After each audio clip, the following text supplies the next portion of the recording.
সমালোচনা তোমার লাইফে থাকবে। তুমি যতদিন বেঁচে থাকবা ততদিন তোমার লাইফে সমালোচনা থাকবে, অবহেলা থাকবে, অবজ্ঞা থাকবে, তুচ্ছ-তাচ্ছিল্য থাকবে। এটাই স্বাভাবিক, এটাই জীবন।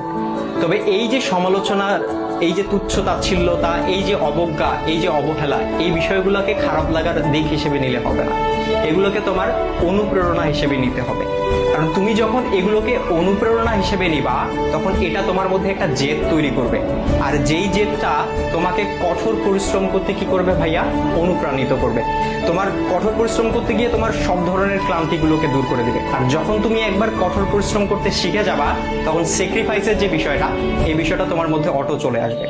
সুতরাং এই যে, আর সবকিছুর সাথে যদি বলো যে এই যে সমালোচনা, এই সমালোচনার পাশাপাশি জেদ, কঠোর পরিশ্রম, স্যাক্রিফাইস, আর এগুলোর সাথে যখন মেধার সংমিশ্রণ ঘটবে, তখনই তোমার স্বপ্নগুলো পূরণ হবে। সুতরাং সমালোচনাকারীর এই যে সমালোচনা, এই যে অবজ্ঞা, এই যে অবহেলা,